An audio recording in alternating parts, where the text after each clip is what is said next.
जय प्रक्रम पोषण क्लास 10 बायोलॉजी का यूनिट 3 में आज हम लोग देखते हैं अगला बेसिक नीड्स चैप्टर से आगे।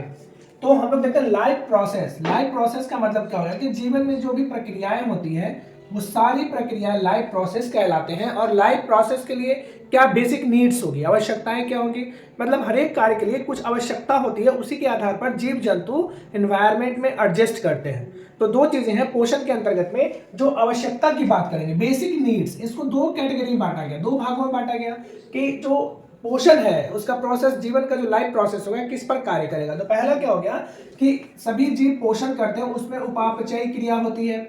उपापचय क्रिया का मतलब क्या हो गया बच्चों, मेटाबॉलिक एक्टिविटीज, यानी कि जो भी हम खाना खाते हैं उससे शरीर के अंदर पाचन की क्रिया होती है। और इसमें मदद कौन करता है, तो रेस्पायरेशन करता है। जब हम श्वसन करते हैं, श्वसन क्रिया करते हैं तो ऑक्सीजन को ग्रहण करते हैं। और इस प्रोसेस में क्या होता है, उपापचय क्रिया होता है, भोजन पचता है, राइट। अब इसको हम बोलेंगे क्या, मेटाबॉलिक एक्टिविटीज। यानी कि उपापचय क्रिया के लिए लाइफ प्रोसेस में पोषण की जो बेसिक नीड्स होती है इसके बारे में जानना है। पोषण में जो आवश्यकताएं होती हैं वह उपापचय क्रिया करने के संचालन के लिए ऊर्जा की आपूर्ति करता है। यानी कि जब उपापचय क्रिया होती है भोजन पच जाता है, इससे एनर्जी मिलता है। क्लियर है। तो पहला हो गया। अब दूसरा क्या हो गया कि जो बेसिक नीड्स है इसकी, तो दूसरा इसका होगा शरीर की वृद्धि तथा टूटे फूटे ऊतकों की मरम्मत के लिए जीव द्रव का निर्माण करता है। यानी पोषण के द्वारा दो मुख्य रूप से बातें सामने आई। पहला हो गया उपापचय क्रिया यानी मेटाबॉलिक एक्टिविटीज के लिए ऊर्जा चाहिए, क्लियर है। और दूसरा हो गया कि जो हमारे शरीर में वृद्धि होती है या ऊतकों का जो टूट फूट होता है उसके मरम्मत के लिए जीव द्रव का निर्माण होता है। ये दोनों कहां से क्लियर संभव हो पाता है, तो यह पोषण से होता है। अब आगे देखिए क्या कि जीवन के अस्तित्व को बनाए रखने के लिए प्रत्येक जीव जंतु, ऑल लिविंग थिंग्स, अपने जीवन के अस्तित्व को बनाए रखने के लिए प्रत्येक जीव को जीवन पर्यंत, होल लाइफ, यानी कि जन्म से लेकर मृत्यु तक उन्हें क्या चाहिए, भोजन चाहिए, भोजन की जरूरत होती है। और यह भोजन से क्या बनेगा, तो भोजन से होगा ऊर्जा। ऊर्जा होने की प्रक्रिया को क्या बोलेंगे, उपापचय क्रिया होता है, जिसमें क्या करते हैं, O2 श्वसन करते हैं। और इस प्रोसेस को क्या बोलते हैं, मेटाबॉलिक एक्टिविटीज। अब देखिए यहाँ से ये कैसे जुड़ा हुआ है। दूसरा क्या बोला है कि होल लाइफ है, जीवन पर्यंत हम लोग खाना खाते हैं। और दूसरा प्रोसेस क्या है कि इससे शरीर की वृद्धि होती है। अब वृद्धि क्या हो गया, मानसिक हो गया, शारीरिक हो गया, सभी तरह की जो एक्टिविटीज बॉडी के अंदर होगा वह इसके द्वारा होगा। फिर टूटे फूटे ऊतकों, ऊतक क्या हो गया, ऊतकों के मिलने से ही अंग का निर्माण होता है। तो टूटे फूटे ऊतकों की मरम्मत के लिए क्या चाहिए, तो जीव द्रव का निर्माण करेगा। यानी कि साइटोप्लाज्म कहाँ बनेगा, तो कोशिका में बनेगा, कोशिका में जीव द्रव का निर्माण होगा। तो इन दोनों चीजों को याद कर लेना ध्यान से कि पोषण की क्रियाएं होती हैं लाइफ प्रोसेस के लिए। जीवन की जो प्रक्रिया होती है उसमें दो काम होता है। पहला होता है जो ऊर्जा का निर्माण होता है। ऊर्जा कहां से बनेगा, तो मेटाबॉलिक एक्टिविटीज से बनेगा। और ये कहां से होगा, उपापचय क्रिया से होगा। और दूसरा क्या हो गया कि जीव द्रव का निर्माण करेगा।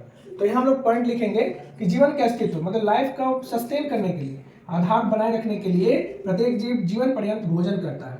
अब आ गया पोषक। पोषक की परिभाषा क्या होगा, तो इसको लिखेंगे कि वह विधि जिसके द्वारा जीव पोषक तत्वों को ग्रहण कर उनका उपयोग करते हैं पोषण कहलाता है। जो विधि जिसके माध्यम से जीव पौष्टिक तत्वों को ग्रहण करता है, यानी कि पोषक तत्वों को भोजन के बाद जो पौष्टिक तत्व बनता है उसको ग्रहण करता है, और यह प्रोसेस पोषण कहलाता है। अब पोषण की विधि के बारे में मतलब कितने इसके टाइप्स, मेथड्स क्या है, तो अगला लिखेंगे पॉइंट पोषण की विधि। तो पोषण की दो विधि हो गई। पहला क्या हो गया, स्वपोषण। जी हाँ, पहला हो गया स्वपोषण, इसको बोलते हैं ऑटोट्रॉफिक न्यूट्रिशन। और दूसरा हो गया पर पोषण, इसको बोलते हैं हेटेरोट्रॉफिक न्यूट्रिशन। यानी पोषण की कितनी विधियां हैं, तो दो विधि हैं। पहला विधि क्या हो जाएगा, स्वपोषण, इसको बोलेंगे ऑटोट्रॉफिक न्यूट्रिशन। और दूसरा हो गया पर पोषण, इसको बोलेंगे हेटेरोट्रॉफिक न्यूट्रिशन। तो इसको ऐसे ही बिंदु वाला वीडियो को पॉज करके इसको आप उतार लेंगे, देख करके इसको सिस्टमेटिक आप राइट डाउन करेंगे अपने नोटबुक में। अब आगे बढ़ते हैं इसके आगे। अब हम लोग आगे देखते हैं स्वपोषण। स्वपोषण को क्या बोलते हैं, ऑटोट्रॉफिक न्यूट्रिशन। अब यह ग्रीक शब्द से बना है, किससे बना हुआ है बच्चों, ग्रीक शब्द से। स्वपोषण यानी ऑटोट्रॉफिक एक ऐसी भाषा है जो ग्रीक शब्द है, ग्रीक से निर्माण हुआ है। इसका मतलब क्या हो गया, इसका मतलब हुआ ऑटो मतलब स्वयं, और ट्रॉफ मतलब पोषण। जो स्वयं अपना पोषण करे वह ऑटोट्रॉफ कहलाएगा। अब इसका डिफिनेशन क्या लिखेंगे, परिभाषा क्या होगा, बिल्कुल आसान है, एक बार में समझेंगे और इसे आसानी से आप राइट डाउन करेंगे तो क्या हो जाएगा, ऐसे जीव जो भोजन के लिए अन्य जीवों पर मतलब किसी दूसरे सोर्स पर निर्भर न रहकर अपना भोजन स्वयं संश्लेषित करते हैं। यानी वह जीव जो भोजन के लिए किसी अन्य जीव पर निर्भर ना हो बल्कि खुद अपना भोजन बनाता हो, संश्लेषित करता हो, उसे हम क्या बोलेंगे? स्वपोषी बोलेंगे। क्लियर है? और इसको बोलेंगे ऑटोट्रॉफ्स। AUTOTROPHS, ऑटोट्रॉफ्स कहलाते हैं। एग्जाम्पल क्या हो जाएगा? एग्जाम्पल हो गया सभी हरे पौधे। क्लियर है? ऑटोट्रॉफ्स के एग्जाम्पल हो गए सभी हरे पौधे। अब एक छोटा सा इसका हम लोग पिक्चर से देखते हैं, समझते हैं। जैसे ये पत्ती हो गई, पौधा का ये पत्ता हो गया। अब पत्तियों का जो रंग होता है यह किसके कारण? क्लोरोफिल वर्णक के कारण हरा होता है। तो पहले लिखेंगे हम लोग कि पत्तियों का जो रंग हो गया यानी पत्तियों में क्लोरोफिल पाया जाता है। क्लियर है? इसके बाद जल का अवशोषण यह करता है, जमीन नीचे से अवशोषण करके आता है तो यह बन गया, जल का अवशोषण किया। यह दोनों जब आपस में रिएक्शन करेगा तो क्या बनाएगा? ग्लूकोज का निर्माण करेगा। और ग्लूकोज क्या करेगा? यह ऑक्सीजन का सेक्रेशन करेगा। तो वायुमंडल से यह क्या ले रहा है? तो वायुमंडल से कार्बन डाइऑक्साइड ले रहा है और मुक्त क्या कर रहा है? वायुमंडल में क्या दे रहा है? ऑक्सीजन दे रहा है। इसको बनाएंगे और इस प्रक्रिया के लिए क्या जरूरी है? तो सूर्य प्रकाश, यानी इस सारे प्रोसेस के लिए सूर्य प्रकाश का होना आवश्यक है।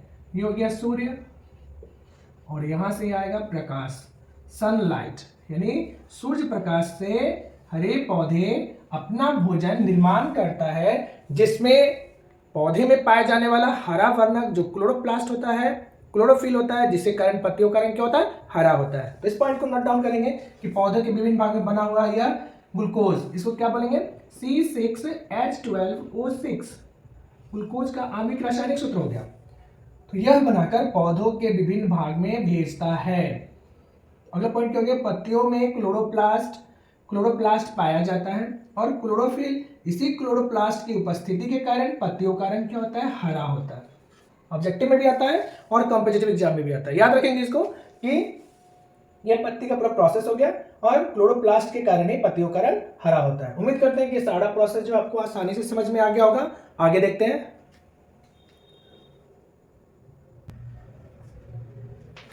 अब अगले इंपॉर्टेंट जो कॉन्सेप्ट है उसको समझे हम लोग। अगला क्या दिया? प्रकाश संश्लेषण क्रिया, मतलब फोटोसिंथेसिस प्रोसेस के लिए क्या क्या चीज आवश्यक तत्व है। यानी जो भी पेड़ पौधा प्रकाश संश्लेषण की क्रिया करती है उसके लिए क्या आवश्यक है, इसके बारे में जानते हैं। बिंदु वार पॉइंट से जान रहे हैं हम लोग और इसे सिस्टमेटिक आप अपने नोटबुक में नोट करते हुए चले। 100% गारंटी है पूरी की पूरी आपकी नोट्स तैयार हो जाएगी और इसके बाद मैं इसका क्वेश्चन आंसर भी कराऊंगा। अभी चैप्टर को समझना है और चैप्टर समझ करके इन सभी बिंदुओं को सिस्टमेटिक आपको लिखना है। You must have to write down this all concept on your own notebook. आगे लोग देखते हैं कि प्रकाश संश्लेषण क्रिया के लिए आवश्यक तत्व क्या क्या हो गया। तो सबसे पहले सीखिए और यहाँ याद कीजिए एक बार में, अभी के भी यहाँ पे याद कर ले हम लोग। तो पहला क्या दिया? कार्बन डाइऑक्साइड, या बोलेंगे CO2। कहां से प्राप्त करेगा? तो वायुमंडल से। वायुमंडल से कार्बन डाइऑक्साइड प्राप्त करेगा प्रकाश संश्लेषण क्रिया के लिए। तो वायुमंडल से CO2 लेगा, जो सभी जीव जंतु श्वसन की क्रिया में छोड़ते हैं, वह कार्बन डाइऑक्साइड पेड़ पौधे द्वारा एब्जॉर्ब किया जाता है। तो यह CO2 वायुमंडल से ग्रहण करेंगे, राइट। अब उसके बाद सूर्य का प्रकाश, सूर्य प्रकाश से ऊर्जा एनर्जी प्राप्त करेंगे। जमीन से खनिज लवण लेंगे तथा जल अवशोषण करेंगे। यह दोनों क्रिया क्या करेंगे? अवशोषण करेंगे। अवशोषण कहां से करेंगे? तो जमीन से करेंगे, जमीन यानी पृथ्वी से। और उनकी पत्तियों में पाया जाता है क्लोरोफिल, जो हरा वर्णक उसका रसोई घर होता है। तो कुल 5 चीजों की आवश्यकता होगी, याद करेंगे। जैसे पहला हो गया कार्बन डाइऑक्साइड, सूर्य प्रकाश से ऊर्जा, खनिज लवण, क्लोरोफिल और जल। ये पांचों कंटेंट आपस में ये सभी लेकर के प्रकाश संश्लेषण क्रिया करेगी सभी हरे पेड़ पौधे, और इस प्रोसेस को बोलेंगे प्रकाश संश्लेषण, फोटोसिंथेसिस। अब आइए जल्दी से हम लोग इसके समीकरण को देख लें। वेरी इंपॉर्टेंट, समीकरण याद करना बहुत ही आसान है और यह बहुत ही महत्वपूर्ण है। अब देखिए इसको बोलते हैं संतुलित रासायनिक समीकरण। इसमें हम लोग देखेंगे कि CO2 मतलब कार्बन डाइऑक्साइड, राइट। अब कार्बन डाइऑक्साइड जल के साथ अभिक्रिया करेगा, अभिकारक, जो अभिक्रिया में भाग लेगा वो अभिकारक कहलाएगा। और यहाँ पे हो गया अभिक्रिया, मतलब दोनों अभिक्रिया करना आरंभ किया। कौन कौन? कार्बन डाइऑक्साइड और जल आपस में अभिक्रिया करेगा तो क्या बना देगा? सूर्य प्रकाश की उपस्थिति में क्लोरोफिल जो पत्तियों में पाया जाता है, इससे यह ग्लूकोज का निर्माण करेगा। और इसका क्या हो गया, C6H12O6, यह ग्लूकोज बन गया। अब ग्लूकोज बनाने के बाद यह उत्पाद प्रोडक्ट क्या बनेगा, इधर जो क्रिया के बाद हो गया उसको बोलेंगे उत्पाद यानी प्रोडक्ट। तो यह ऑक्सीजन हो गया और जलवाष्प का निर्माण करेगा, यानी ऑक्सीजन और जलवाष्प का निर्माण करेगा। और ये कहाँ जाएगा, वायुमंडल में। और यही संपूर्ण प्रक्रिया क्या कहलाएगा, रासायनिक समीकरण। किस चीज का, प्रकाश संश्लेषण का। तो यह उम्मीद करते हैं आपको पूरा प्रोसेस आसानी से समझ में आ गया होगा। अब इसका संतुलित रासायनिक समीकरण का मतलब क्या हो गया, इधर जितने परमाणु की संख्या उतना इधर भी हो। तो सबको हम लोग देख लें कि कार्बन डाइऑक्साइड इधर हो गया, H2O हो गया, जितना इधर है इसका उतना इधर भाग भी होना चाहिए। कार्बन, अब देखिए कार्बन यहाँ 6 है, तो यहाँ पर कार्बन कितना हो गया, 6 हो गया। हाइड्रोजन 12 है, हाइड्रोजन यहाँ पर भी कितना है, 6 दूना 12, तो 12 दूना 24 हाइड्रोजन चाहिए। तो यहाँ पे देखिए हाइड्रोजन 12 दूना 24 हो गया। ऑक्सीजन कितना हो गया, तो 6 दूना 12 और 12 24। तो इधर भी ऑक्सीजन कितना हो गया, 6 और 6 दूनी 12 और 6 24। इस तरह से दायां पक्ष और बायां पक्ष दोनों तरफ का परमाणु संख्या आपस में बराबर हो तो वह कहलाएगा संतुलित रासायनिक समीकरण। और यह बहुत इंपॉर्टेंट है, केमिस्ट्री में आप पढ़ेंगे संतुलित रासायनिक समीकरण क्या है। रासायनिक समीकरण किसे कहते हैं, इसमें उत्पाद किसको बोलेंगे, अभिकारक किसे बोलते हैं, प्रतिफल किसको बोले। तो अभिकारक इस उत्पाद को प्रतिफल भी बोलते हैं, प्रतिफल। तो यहां तक का कॉन्सेप्ट आपको पूरी तरह से समझ में आया होगा, क्लियर होगा, उम्मीद करते हैं। आगे बढ़ते हैं।